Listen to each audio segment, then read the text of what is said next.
World War III. The world will not collapse with one massive explosion. It collapses slowly while people still go to work, still stare at their phones, and still believe everything is fine. Food prices rise. Energy becomes more expensive. Jobs feel increasingly fragile, not in just one country, but across almost the entire world. And the most dangerous part is this: we begin to accept it as normal. History is always honest with those willing to look. Before the First and Second World Wars, the world also appeared stable. The economy was running. Technology was advancing. Leaders spoke of security and greatness. And then everything collapsed in a very short time. Today, the pattern appears again. Alliances harden. Weapons are stockpiled. The economy is used as leverage. Trade wars, territorial conflicts, competition over energy, and technological dominance unfold at the same time. The world is not heading toward a single crisis. The world is entering an era of permanent uncertainty. Heraclitus once said, "Change is the only constant." Yet humans continue to build their lives as if stability were a right, not an exception. The root of the problem is not technology, not globalization, not even war itself. The root is greed, empowered by authority. Throughout history, civilizations have not collapsed due to a lack of resources, but because humans never felt they had enough. Plato warned that the price of indifference to power is being ruled by those worse than you. The First World War was born from imperial ego. The Second World War emerged from economic crisis and leaders hungry for power. Today, we see the same pattern, only with far more destructive weapons. Yet the greatest danger is not what happens out there. The greatest danger is what happens inside the human mind. Marcus Aurelius wrote that it is not events that harm people, but their judgments about those events. When fear controls the mind, humans become easy to manipulate.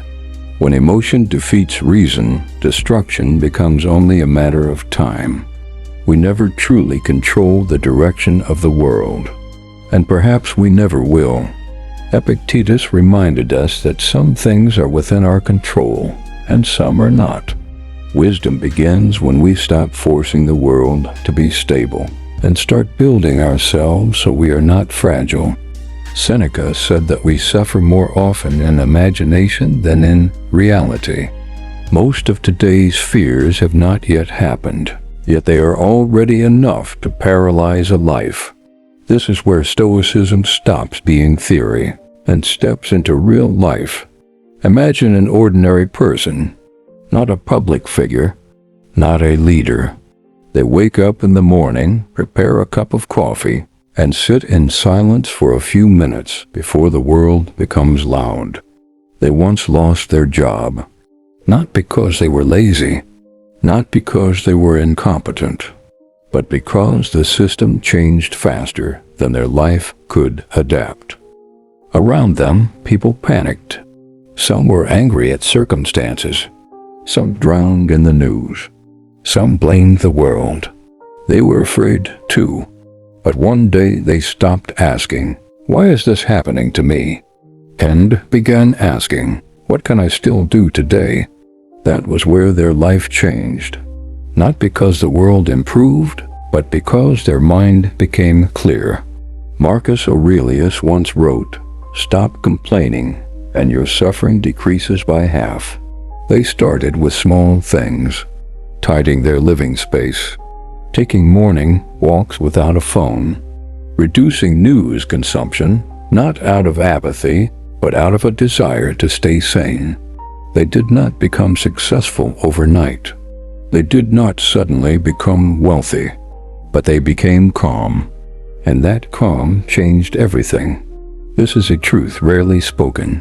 The strongest people often look the most ordinary. If you want to apply this principle, no dramatic change is required. Only small steps taken consistently. First, separate what you can control from what you cannot. Write it down honestly. Global news, the world economy, decisions of leaders, let them go. Your thoughts, your habits, your reactions, take care of them.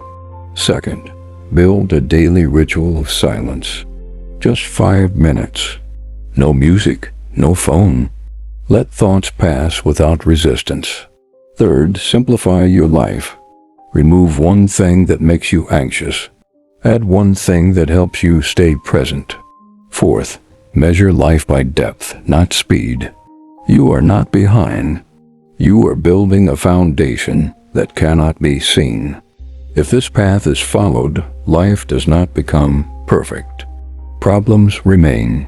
The world stays harsh, but something slowly changes. Panic weakens. Reaction becomes a pause. Fear turns into calm awareness. Nietzsche said that what does not kill you makes you stronger, but only for those who are willing to learn, not complain. Slowly, your identity shifts. You are no longer someone who lives from anxiety. You are a conscious person, calm without needing to prove anything, strong without being loud, steady not because the world is kind, but because your mind is clear. Nothing needs to be explained here. You feel it. In the end, the world may be chaotic.